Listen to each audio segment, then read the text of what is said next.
ஸ்ரீமதே ராமானுஜாய நமக. தினம் ஒரு திவ்ய பிரபந்தம் தொடரிலே இன்றைக்கு 1982 பகுதி.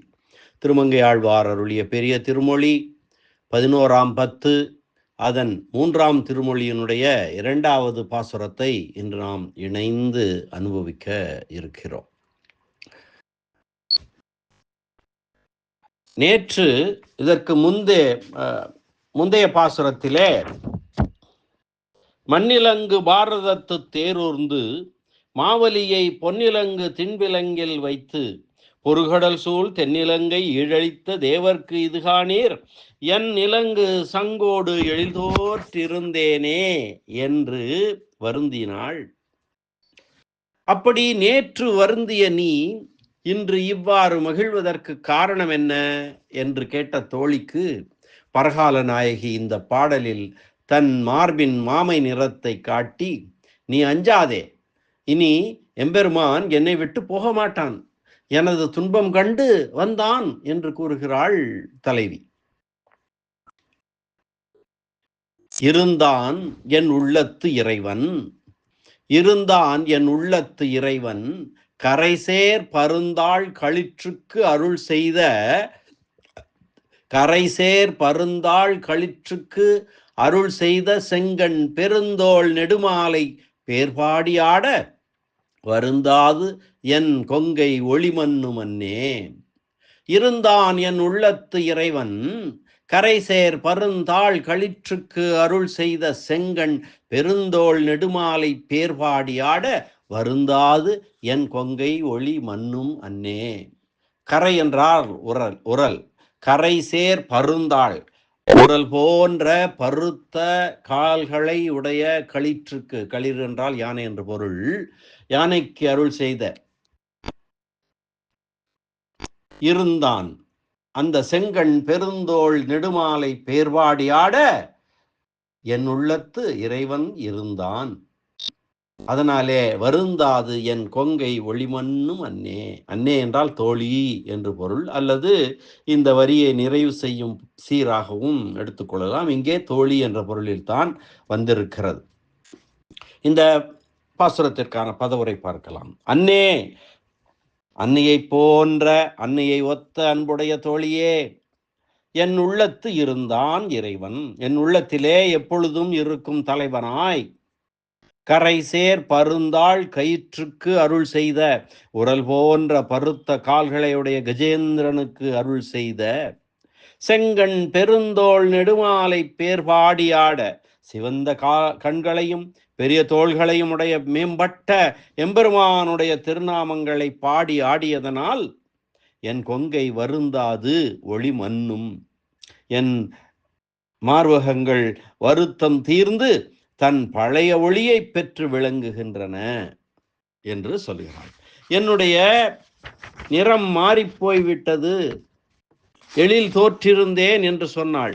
எனது மாமை அழிந்தது, என்னுடைய பொன்னிறமான எனது உடல் நிறம் அழிந்தது என்று சொல்லியிருந்தாள் அல்லவா. இப்பொழுது மீண்டும் அந்த நிறம் மாறி வருத்தம் தீர்ந்து பழைய ஒளி பெற்று விளங்குகின்றன என்று சொல்வதாக அமைந்திருக்கிறது இந்த பாடல். என் நெஞ்சினுள்ளே எப்பொழுதும் வாழ்ந்திருப்பவனும் சர்வ சுவாமியும் உரல் போன்று பருத்த கால்களையுடைய கஜேந்திரனுக்கு அருள் செய்தவனும் செந்தாமரை கண்ணனும் பெருமை தாங்கிய திருத்தோள்களை உடையவனுமான சர்வேஸ்வரனுடைய நாமங்களை வாயார பாடி கூத்தாட என் கொங்கைகள் வருத்தம் நீங்கி தன் பழைய ஒளி பெற்று விளங்குகின்றன என்கிறாள். முன் பாசுரத்தில் தோன்றிய வருத்தம் கொஞ்சம் குறைந்தது. அந்த கொஞ்சம் குறைந்து மகிழ்ச்சி தோன்ற அவள் பாடுகிற பரகால நாயகி பேசுகிற பாசுரம் இது. எம்பெருமான் இனிமேல் இவளை விட்டு போகாதவனாக, என்னை விட்டு போகாதவனாக என் நெஞ்சிலே புகுந்திருக்கிறான். ஸ்ரீ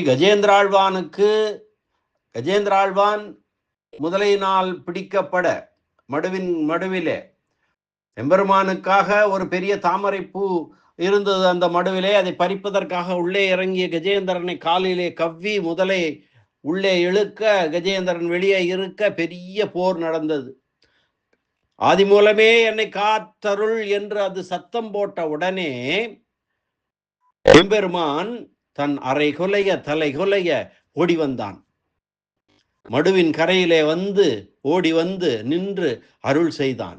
அப்படி அருள் செய்த வாத்சல்யம் எல்லாம் குற்றம் காணாத அன்பு. வாத்சல்யம் என்றால் குற்றம் காணாத அன்பு, அவர்களிடம் குற்றம் காணாமல் அன்பு செய்வது, தன் திருக்கண்களிலே தோன்றும்படியாக நின்றான்.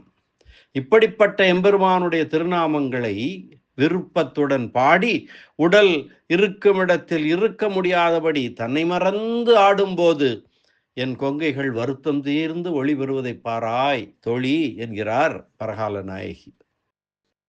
கரை என்னும் சொல் அதற்கு பல பொருள்கள் உண்டு.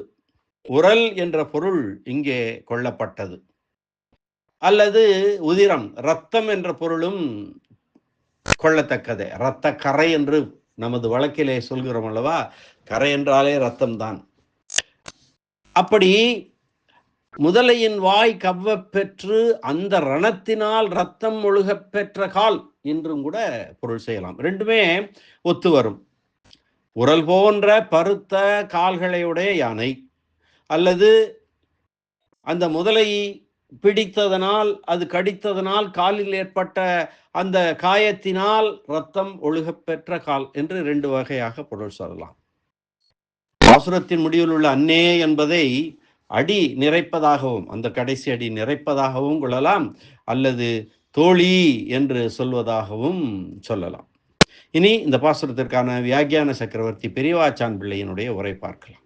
இருந்தான் என் உள்ளத்து, இனி என்னை விட்டு எம்பெருமான் எங்கும் போக மாட்டான். இறைவன் நான் இசைவு தராத போதும் என் உள்ளத்தை தன் இருப்பிடமாக கொண்டு புக உரிமை உடையவன். கரைசேர் பருந்தாள் கயிற்றுக்கு அருள் செய்த செங்கண் பெருந்தோள் நெடுமாலை பேர்பாடி ஆட. யானையை கரையடி என்ற பெயரால் குறிப்பிடுவார்கள். உரல் போன்ற பெரிய கால்களை உடையதாய், பெரிய வடிவனதாய், அதனால் வந்த துன்பத்தை தாங்கிக் கொண்டு பொறுத்திருக்க மாட்டாமல் நரகத்தில் துன்பத்தை அனுபவிப்பதற்காக வழங்கப்படும் யாதனா சரீரம் போலே வருந்துகின்ற யானைக்கு, அதாவது இங்கிருந்து நம்மை கொண்டு செல்கிறார்கள் யமதூதர்கள். கொண்டு சென்றால் அங்கே நாம் செய்த குற்றங்களுக்கு தக்கபடி, நாம் செய்திருக்க பாவங்களுக்கு தக்கபடி நமக்கு தண்டனை கொடுப்பார்கள். அந்த தண்டனையை தாங்கிக் கொள்வதற்காக நமக்கு ஒரு சரீரம் கொடுக்கப்படும். இங்கே உள்ள சரீரத்தை விட்டு சூட்சும சரீரமாகத்தான் நாம் செல்வோம். அங்கே அந்த தண்டனைகளை பெறுவதற்காக, அதை தாங்கிக் கொள்வதற்காக யாதனா சரீரம் என்று ஒரு சரீரம் கொடுப்பார்கள். அப்படி அது போன்ற ஒரு பெரிய சரீரத்தை உடைய யானை, அப்படி அந்த அவ்வளவு பெரிய யானை அவ்வளவு பெரிய சரீரத்தை வைத்துக் கொண்டு அது எவ்வளவு கஷ்டப்படும். நமக்கு சின்ன உடம்பு இருந்தாலே நமக்கு நடக்க முடியவில்லை, நமது எடையை தூக்கி கொண்டு நமக்கு நடக்க முடியவில்லை, 1 கிலோ கூடி விட்டதென்றாலே ஊ என்று வருந்துகிறோம். அப்படி இருக்கும்போது யானை எவ்வளவு பெரிய உருவம், அதனுடைய எடை என்ன, அதனை தாங்கிக் கொண்டு அது வருந்துகின்றது அல்லவா. அப்படி வருந்துகின்ற யானைக்கு அது அகப்பட்ட மடுவின் கரையிலே தன்னை பற்றி கவலைப்படாமல் எம்பெருமான் தன் அரைகொலைய தலைகொலைய விழுந்து கருணை காட்டிய மனதினுள்ளே உள்ள தாய்ப்பற்றினை வெளிப்படுத்தும் திருக்கண்களை உடையவனாய் எந்த துன்பத்தை அனுபவிக்க வேண்டும் என்றாலும் மகிழ்வோடு அனுபவித்துக் கொண்டு அந்த துன்பம் எல்லாம் தீரும்படி பார்க்க வேண்டும்படியான தோழலகை உடைய எம்பெருமானை அவனுடைய திருநாமங்களை சொல்லி பாடியும் ஆடியும் செயல்பட்டதனால் வருந்தாது என் கொங்கை ஒளி மன்னும் அன்னே. ஒருவித வருத்தமும் இல்லாமல் எனது முலைகள் கலவி காலத்தில் பெற்று விளங்கும் ஒளியை அடைந்து விட்டன. இந்த மகிழ்ச்சியினாலே அது நடந்து விட்டது. எம்பெருமானுடைய திருநாமங்களை சொல்லி பாடியும் ஆடியும் செயல்பட்டதனால் அது நடந்து விட்டது. சென்ற திருமொழியில் எம்பெருமான் வாராமையால் தன் முயற்சியில் இறங்கிய பரகால நாயகி, வா தோழி செல்வோம், நாம் எம்பெருமான் இடத்திற்கே செல்வோம், அங்க போய் அவருக்கு தூமலர் தூவி தீர்த்தம் அளித்து எம்பெருமானை வணங்குவோம், அங்கிருந்தே அனுபவிப்போம் என்று தன் முயற்சியில் இறங்கிய பரகால நாயகி இப்பொழுது அவள் இங்கிருந்து கொண்டே அவள் திருநாமம் சொல்லுகிறாள். அப்படி திருநாமம் சொல்லி மகிழ்கிறாள். மகிழும்போது சொல்கிறாள், வருந்தாது என் கொங்கை ஒளிமன்னும், என் கொங்கை ஒளி மன்னும் அன்னே, பழைய ஒளி கிடைத்து விட்டது என்று மகிழ்கிறாள். அதனை தோழி தடுக்கும்படியாக வந்து கலந்தான் எம்பெருமான். இன்பத்தால் பாடி ஆட முற்பட்டேன் என்கிறாள் பரகால நாயகி என்பது இந்த பாசுரத்தினுடைய உள்ளுரை பொருளாகும். இந்த பாசுரத்தை மீண்டும் ஒரு முறை அன்வயிக்கலாம். இருந்தான் என் உள்ளத்து இறைவன், கரைசேர் பருந்தாள் களிற்றுக்கு அருள் செய்த செங்கன் பெருந்தோள் நெடுமாலை பேர்வாடி ஆட வருந்தாது என் கொங்கை ஒளிமன்னும் அன்னே. என் உள்ளத்து இருந்தான் இறைவன், கரைசேர் பருந்தாள் கயிற்றுக்கு அருள் செய்த செங்கன் பெருந்தோள் நெடுமாலை பேர்வாடி ஆட வருந்தாது என் கொங்கை வருந்தாது ஒளிமன்னும் அன்னே என்ற இந்த பாடலுடைய பாசுரத்தை அனுபவித்தோம்.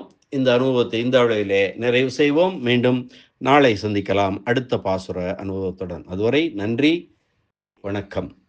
ஸ்ரீனிவாச வெங்கடேச ராமானுஜதாசன் திருவரங்கம். கண்ணன் எம்பெருமான் திருவடிகளே சரணம். கரைசேர் பருந்தாள் களிற்று கருள் செய்த செங்கன் பெருந்தோள் நெடுமால் திருவடிகளே சரணம். பரட்டமுக்கி அடியார் செய்யம் கலிகன்றி கலியன் பரகாலன் திருமங்கை ஆழ்வார் திருவடிகளே சரணம். யாக்ஞான சக்கரவர்த்தி பரமகாருணிகர் ராமாயண பெருக்கர் உரை பெருமன்னர் பெரியவாச்சான் பிள்ளை திருவடிகளே சரணம். ஆழ்வார் எம்பெருமானார் ஜீயர் திருவடிகளே சரணம்.